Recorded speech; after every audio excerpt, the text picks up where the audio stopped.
Eu já trabalho, mas quero estudar. Se tenho filhos, cuido do meu lar. E estudar onde quiser, quando puder. No PC, tablet ou celular. Moro longe, quero me formar. A hora que eu tenho é depois de almoçar. Praticidade tem o nome, polos em todo o país. Online posso me formar. EAD, Unicesumar tem qualidade de ensino pra você criar. EAD, Unicesumar, você escolhe a hora que quer estudar. EAD, Unicesumar em cada canto do Brasil, porque melhor não há. EAD, Unicesumar, do meu jeito, no meu tempo, em qualquer lugar.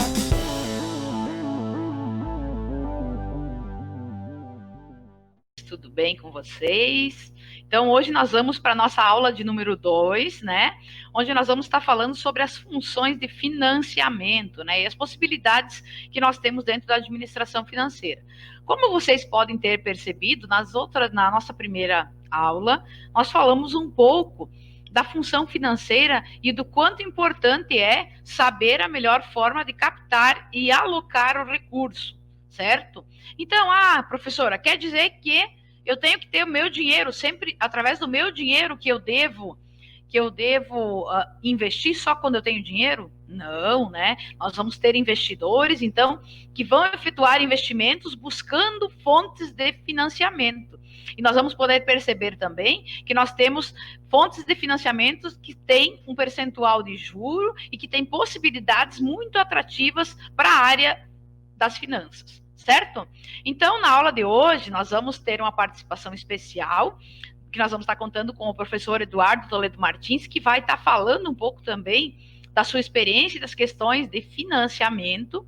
E nós vamos dar início, então, à nossa aula, né, falando sobre os nossos objetivos de aprendizagem. Eu vou compartilhar com vocês, então, agora, os nossos slides, que vocês já estão tendo acesso lá no portal de vocês, né? E assim como a nossa aula e as nossas lives que estão acontecendo e que eu quero a participação de todos vocês.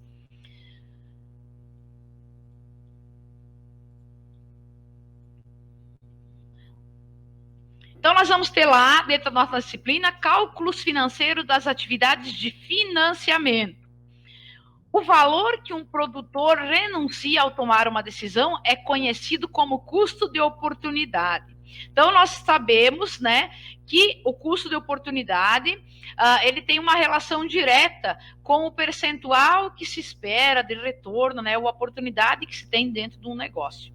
Então, como nós falamos já na aula passada, né, e nós vamos ver nas próximas aulas também, na próxima aula nossa, que é sobre análise de viabilidade dos investimentos, o custo de oportunidade, ou a taxa mínima de atratividade, ela é fundamental para o processo de tomada de decisão.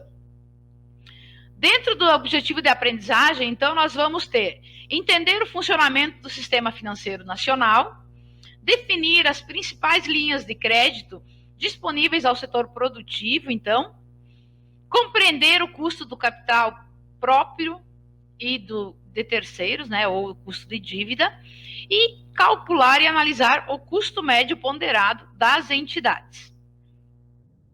Então, para nós, no primeiro momento, vamos conhecer um pouco do sistema financeiro nacional.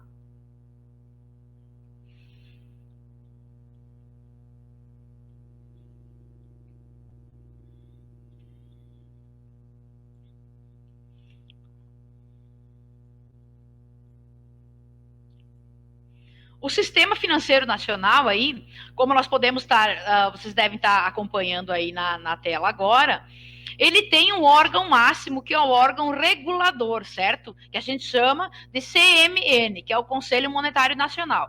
E a partir dele, como sendo um órgão máximo, nós vamos ter o Bacen, que é o Banco Central, que vai regulamentar, e a parte da autoridade monetária, né?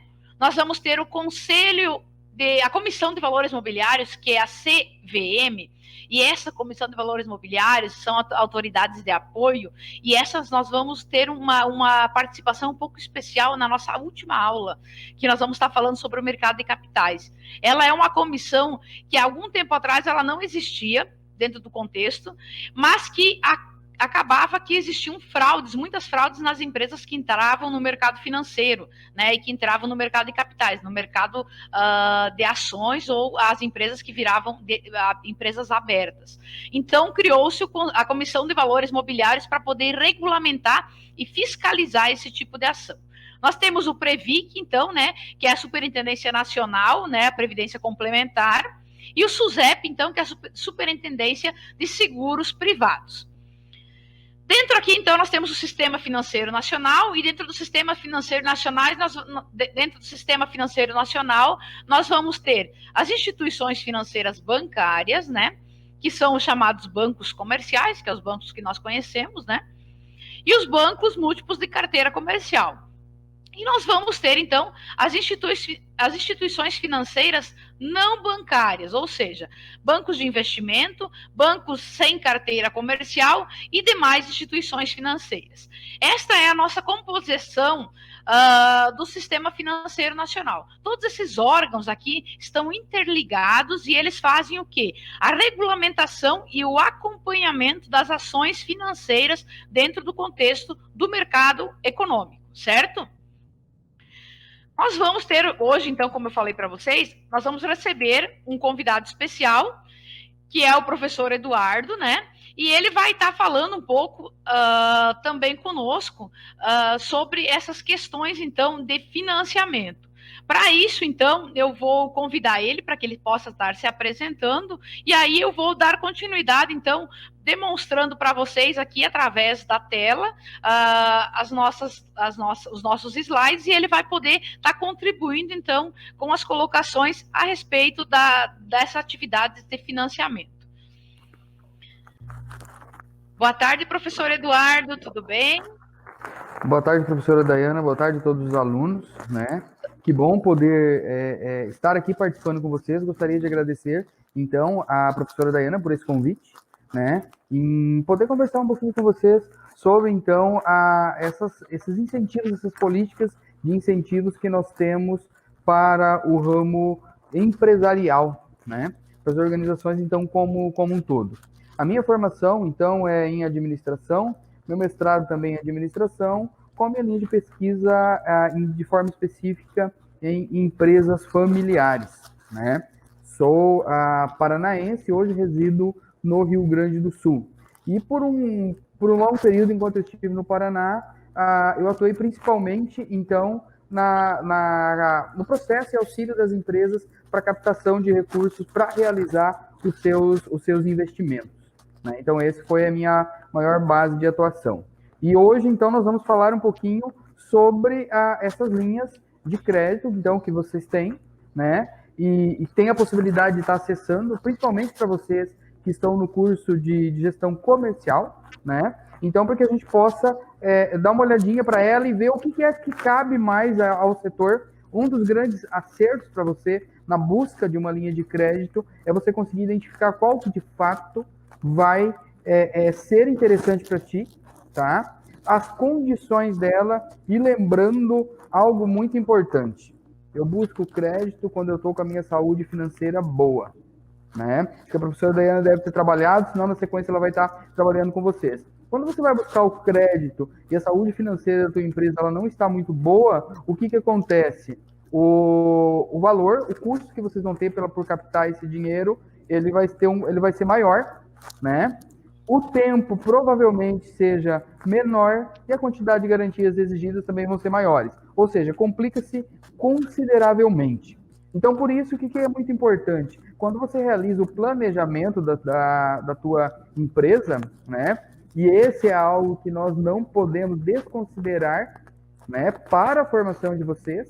Então, vocês têm que estar não somente um passo adiante, mas diversos passos adiante do mercado que vocês estão atuando, para que vocês possam observar e que vocês possam principalmente analisar as tendências que se tem ali a partir dele, tá ok? Nesse intuito, então, que nós vamos trabalhar com essas linhas, né, que são possíveis para vocês estarem captando. Algumas, elas estão um pouquinho mais distantes da proposta de vocês, tá? Por quê? Porque são linhas gerais que nós vamos trabalhar principalmente nesse primeiro momento que nós vamos falar das linhas que vêm do BNDES. Então, tem muitas linhas aqui interessantes para a área comercial, tem algumas que estão um pouco mais distantes, né? Às vezes é mais interessante tu buscar e também em outras instituições financeiras, né? Então, nós vamos utilizar aqui algumas como exemplo, mas esse processo de captação de recursos, você tem que buscar diversas possibilidades para que você consiga atrair e buscar o melhor valor. Certo, professora Dayana? Certo, eu até ia abrir aqui um comentário relacionado que realmente esse é um aspecto que tem que se levar muito em consideração. Por quê? Porque lá na nossa primeira aula já mencionávamos que o risco envolvido no negócio, ele tem papel fundamental. E quando o risco é elevado, amplia-se consideravelmente a nossa taxa de juro, né? Lembra que nós falávamos lá da taxa de juros? Então, para os bancos é a mesma situação. Quando se observa e você vai buscar um financiamento, você vai captar um recurso e o banco, ele te propõe ou ele busca várias informações sobre a sua empresa, né, ou sobre você, ele na verdade está fazendo essa análise de risco, né, e quanto maior é o risco do que o banco venha a ter de não receber, de não retornar o dinheiro, maior é a taxa de juro e é o custo para ter esse capital. Então, aquele valor que a gente falava lá do valor do dinheiro no tempo, né, e também da questão da taxa de risco, tem essa relação direta. Quando eu busco, então, um financiamento, quanto maior for o risco que tem para o banco não receber o que eu estou buscando, maior, então, vai ser a taxa de juro também cobrada. Isso mesmo, né? Então, por isso que a importância de cada vez que você vai buscar algo, você conseguir ponderar sobre diversos indicadores na busca desse recurso que você precisa para que você encontre a sua melhor linha de crédito. Principalmente nesse período que nós estamos, onde o que nós vemos? Nós vemos diversos incentivos para as empresas, né? Mas tu tem que tomar muito cuidado com esses incentivos, tu tem que tomar muito cuidado com a saúde financeira e com o teu fluxo de caixa. Por quê? Porque às vezes tu acaba comprometendo. Às vezes tu vai buscar esses capitais e tu acaba comprometendo futuramente o teu fluxo de caixa. Então, esses cuidados que são fundamentais na hora que você busca, na hora que você desenvolve o seu projeto, tá? E quando a gente trata desses projetos, pensando em BNDES, pensando em Caixa Econômica, pensando no próprio Banco do Brasil e algumas outras agências financiadoras que nós temos principalmente no estado do Paraná, né? O que nós temos que cuidar? De algo que é fundamental. Qual que é a contrapartida que eu gero quando eu busco esse capital? Né? É só a melhora da saúde financeira? Né? A melhora da saúde financeira é muito importante, mas é tão importante quanto para que eu tenha o maior acesso a essas taxas de juros, essas taxas menores de juros, né? A capacidade que eu vou ter em gerar emprego. Então, a geração de emprego, ela é fundamental para vocês. Tanto que, buscando dentro dessas diversas linhas, uma dessas que está ali apontada agora, que é o próprio Proger, que é uma das formas menos burocráticas de você buscar até determinado limite de capital, tá? Por quê? Porque de acordo com a tua agência que você está vinculado, ele vai tendo algumas faixas. E nessas faixas, tu tem algumas que ela é resolvida dentro da própria agência. Então, ela é muito mais rápida. Às vezes, quanto maior o nível ou maior o volume de investimento que você vai buscar, né? Mais complexo é esse processo, maior a comprovação da sua saúde financeira e da geração de empregos que você vai gerar. Então, eu já vi muitos financiamentos que eles não são liberados porque tu não gera emprego. Ou que, às vezes, tu vai melhorar, mas tu vai reduzir ainda a quantidade de pessoas que trabalham. Então, de certa forma, como ele tem um estímulo vindo do governo federal, ele também quer essa contrapartida que é a geração de trabalho, né? Até porque boa parte deles é para a geração de trabalho e renda, né? Então, isso é muito importante, esses detalhezinhos que vocês devem observar quando vocês vão captar recursos para a empresa de vocês. Observar o que tem, observar, além dessas que nós apontamos para vocês, as cooperativas de crédito, porque as cooperativas de crédito, elas trazem algumas condições muito boas para vocês, tá? Então, quanto maior o portfólio que você conseguir utilizar para poder buscar, comparar taxas, comparar todos os custos que você vai ter relacionado ao capital que você está buscando. Importantíssimo, observar todos os custos que você tem. Por quê? Porque aqui, muitas vezes, algumas dessas agências, elas fazem o que nós sabemos que não é permitido, né? Mas elas acabam fazendo, que são algumas vendas casadas, né? Então, nessa venda casada, ela consegue liberar o empréstimo para ti, tu vai pegar uma taxa menor, desde que você compre determinados produtos que eles te oferecem, né? Então, é um seguro de vida, é um seguro empresarial e é uma previdência privada. Então, você tem que avaliar muito dentro do pacote que vem junto para ti, o que realmente é importante para ti, né? Às vezes, você fala assim, eu já tenho seguro. Não, mas eu não libero para ti só com ele. Então, tu tem que fazer um comigo. Então, às vezes, tu vai lá e contrata uma previdência privada. Tu contrata uma previdência privada porque, ao término, tu pode resgatar esse valor, então ela se torna mais interessante. Por isso, é importante você cuidar de tudo que tem junto dentro deste contexto de quando você busca a linha de crédito. É um processo que você tem que ter tempo para poder fazer, que é para não contratar uma excelente taxa, mas que no final do montante, ela às vezes não era tão interessante assim, tá? Então, esse é um cuidado essencial para vocês. No final ela se torne, né, que no final acabe se tornando mais onerosa do que vantajosa, né, essa análise. Sim, tu precisa ter o detalhamento dela o máximo possível, tudo que você vai ter que contratar para que você para que você faça essa avaliação. Às vezes a taxa ela é interessante, a tua diferença na parcela que você vai pagar, ela vai ser coberta por uma taxa de manutenção de conta que você vai ter. Então, já não foi interessante para ti. Né? Apesar de nós sabermos que as taxas de manutenção de contas, elas estão com os dias contados, né? Daqui a pouco elas vão deixar de existir, tal qual nós temos os bancos virtuais. A grande movimentação das agências financeiras já vem para isso, né? Então... tudo está passando por muita mudança, né? O contexto agora tá trazendo muita mudança, está gerando muita incerteza, principalmente e muito nesse mercado da área financeira também, né?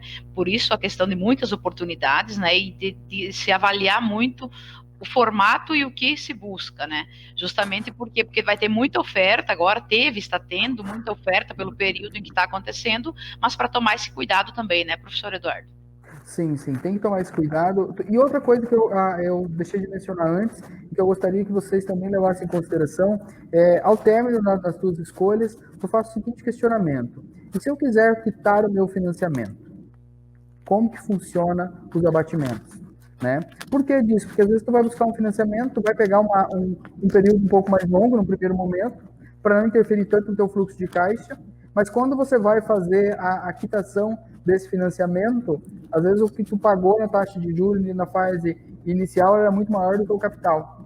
E isso deixa de ser interessante para ti, né? Então, por isso que você tem que ter esse planejamento um pouco mais adiante, para que você avalie, estou buscando, mas eu planejo que, em determinadas condições, em 12 meses eu vou quitar esse financiamento. Então, tu precisa entender como é que ele vai estar lá nesses 12 meses, e às vezes tu vai acabar optando por uma taxa que momentaneamente ela é maior, mas que no cômputo, na hora que tu for fazer ou for quitar esse financiamento, ela vai valer mais a pena, né? Então, planejamento e planejamento, né? E eu acredito que vocês estão aproveitando muito essa componente curricular que vocês estão tendo agora com a professora Dayana, e vocês têm que explorar muito mesmo. Por quê? Porque o coração da tua empresa está aí. Na saúde e na gestão da saúde financeira dela, né? Ela tem que ter a gestão dela e se necessita de pessoas que tenham uma sensibilidade muito grande para compreender a organização como um todo, compreender os impactos que você pode gerar a partir dela na organização como um todo, né? E para que, principalmente, quando vocês viram lá, provavelmente a parte de custos, que vocês não cortem custos errados e que isso vai comprometer o teu caixa futuro, né? Por quê? Porque se ele comprometer o teu caixa futuro, provavelmente essa análise que tu está fazendo agora do teu financiamento, às vezes tu não vai conseguir cumprir ela adiante. E se você não conseguir cumprir ela adiante, ela vai se tornar cara, né? Ela se torna consideravelmente cara, tá? Então, agradeço novamente a professora Dayana, né, pelo espaço, né, e aproveitem ao máximo essa disciplina que vocês estão fazendo agora, porque ela é muito importante para vocês enquanto alunos, tá bom? Obrigado. Eu que agradeço, então, a presença do professor Eduardo, né? Agradeço muito a presença mesmo. Obrigada pelas palavras e, com certeza, os alunos vão tirar proveito, né, do que foi falado aqui com relação às questões de financiamento. Olá, meus queridos, então, dando continuidade aqui à nossa aula número 2, né? Nós vamos dar continuidade agora após o professor Eduardo ter passado também um pouco da ideia de como ele tem a ideia das questões de financiamento. Nós vamos dar sequência, então, à nossa aula, falando um pouquinho também sobre a parte das taxas. Vou compartilhar aqui a tela com vocês, então, dos nossos slides, né? Falando sempre um pouco, então, daquilo que nós já tínhamos iniciado, né? Que é entender o sistema financeiro nacional, definir as principais linhas de crédito e compreender o custo de capital e da dívida de terceiros, calcular o custo médio ponderado das entidades. Certo? Então, nós conversamos com o professor Eduardo e ele passou a ideia dele relacionada aos setores e a questão de no que nós devemos nos ater, né? E sempre estar fazendo planejamento quando buscar a questão de capital, né, para a empresa. E também falar com relação ao custo do capital próprio. O custo do capital próprio, ele traz, então, um exemplo, né, dentro da nossa apostila.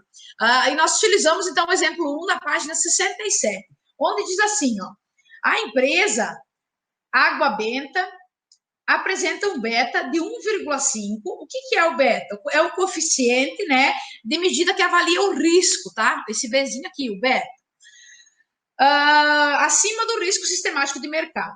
Assim, seus investidores devem exigir, admitindo um RF. O que é RF? É a taxa de retorno do ativo livre do risco, tá? Esse nosso RF aqui. De 8%. E um RM, então, que seria a rentabilidade oferecida pelo projeto, né? Um RM, então, de 18%. Então, nós vamos fazer o cálculo, né? Cálculo do custo de capital próprio vai ser igual a nossa, o que ele dizia? 8%, que era a nossa taxa de retorno do ativo, mais 1,5, que é nosso beta, né? Que é a nossa margem, multiplica, então, 18 menos 8 aqui, né? 8 mais 15 igual a 23%. Aqui é regra matemática, né? Primeiro que está no parênteses, então, né? E aí nós encontramos 23%, que é a taxa do custo do capital próprio. E aí, pelo modelo de avaliação do crescimento constante, que é o exemplo número 2, né? Que nós temos lá a Gênios, então, deseja determinar o seu custo de capital próprio, o preço de mercado de suas ações, tá?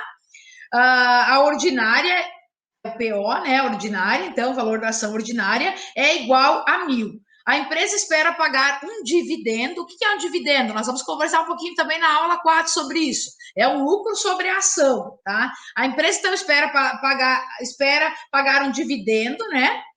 De 80 no final do próximo ano. E a taxa anual de crescimento dos dividendos é igual a 5%, né? Então, a taxa anual de constante de crescimento, que é o nosso símbolozinho aqui em G, é de 5%.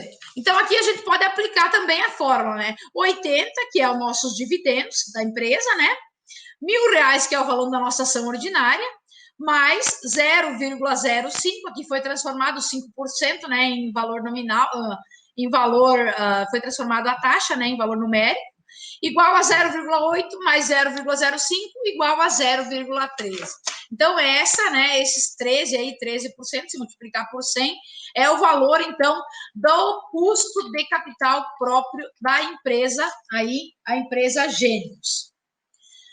Falando um pouco sobre o custo da dívida e custo do capital de terceiros, né? O custo da dívida, então, o custo de capital de terceiro, nós vamos utilizar o exemplo número 3, né? Para falar. A alíquota de imposto de renda da empresa Generation, né? É igual a 30%. A alíquota de imposto de renda, certo? Que é o nosso T, tá? 30%.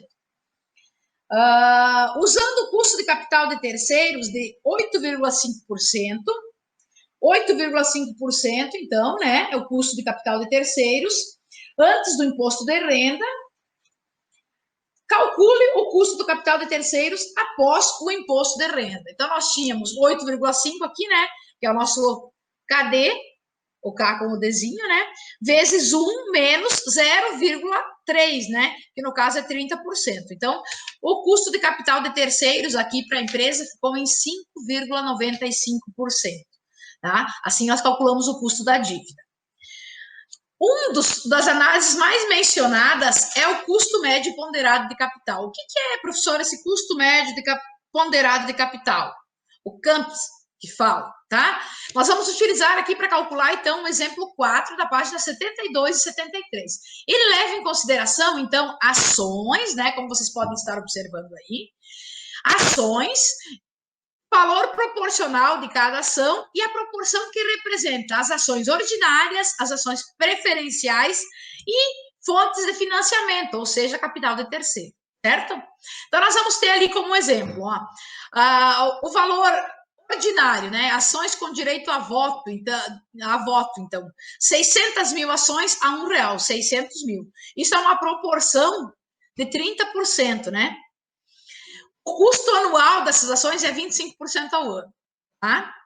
Nós temos aqui capital preferencial, que é a ação de capital preferencial. Essa tem direito a recebimento primeiro. Nós vamos ver isso aí lá no capítulo 4. Ela é multiplicada por R$1, que é o valor da ação, 800 mil, então, em capital preferencial, em ação preferencial.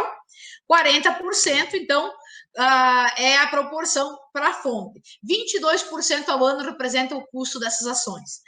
E de financiamento, então, nós vamos ter 600 mil, que representa uma proporção de 30%, né? 18% ao ano é o nosso custo, então, para as de financiamento, né? Após o imposto de renda, então, aqui. Fechou aqui o nosso total das ações aqui em 2 milhões, né? Nós vamos ter aqui o custo de capital ponderado, né? 25% ao ano, vezes 0,03 aqui, né? É 30% que representa do meu total. 22% ao ano, vezes 0,04, que está representando 40% do meu capital. E 18% vezes 0,03, que representa também 30% do meu capital. Ah, professora, como é que eu encontrei esse 0,03 aqui? Eu peguei, então, o meu valor, dividi por 100, né? E encontro, então, a proporção para número real. Então, multiplicado aqui, nós tivemos 7,5%, mais 8,8%, mais 5,4%. Fechou aqui, então, um custo médio ponderado de capital de 21,7%. Se eu levasse, então, em consideração aqui, apenas pela remuneração exigida, que era o custo de oportunidade, que nós chamamos aqui, né, o custo médio, o custo de oportunidade, nós teríamos aqui, para de capital ordinário, para as ações ordinárias, então, uma remuneração exigida de 150 mil, a de capital preferencial, então, uma remuneração exigida de 176 mil, e para as fontes de financiamento, então, uma remuneração exigida de 108 mil, totalizando aí 434 mil, né? 434 mil dividido pelos 2 milhões, que seriam o meu investimento aqui, dentro da proporção desta empresa, eu teria aqui um custo médio, né, ponderado de capital de 21,8%. Então, atenderia aí, né, o custo médio esperado para que valesse a pena, então, estar investindo nessas ações, nessa empresa. Nós temos também o método EVA, chamado, né, que está com o exemplo 5, página 74, eu estou acompanhando aqui também na apostila, né, para nós estarmos fazendo, então, nosso exemplo 5 lá na página 74. A empresa Trem da Alegria, no ano de 2014, teve um lucro operacional após o imposto de renda, né, de 220 milhões, tá? Aqui, ó, 220 milhões. Considerando um custo médio ponderado de capital de 18%, capital investido de 600 milhões determine a criação de valor pelo EVA, né? Nós vamos ter o que aqui? A fórmula, né? Os 220 milhões aqui é o lucro operacional após o imposto de renda. 600 milhões aqui multiplicado pelo quê? Pela taxa de capital esperada aí, que é 18%, né? 0,18, né? Igual a 220 menos 108 aqui que proporcionou, total, então, do EVA de 112 milhões, tá? Então, nós tivemos aí o método EVA. Lembrando, então, pessoal, que o que nós temos que levar em consideração quando nós estamos trabalhando as análises de financiamento, né, que é bem importante, é que a gente leve em consideração entender um pouco do sistema financeiro, né, fazendo um fechamento aqui, entender um pouco do sistema financeiro, saber quando, de fato, é importante eu estar captando esse capital, né, eu estar investindo, e conseguir determinar, então, o valor do meu investimento, tá? Eu fico por aqui, então, e nos vemos na aula de número 3. EAD, o Unicentro, do meu jeito, no meu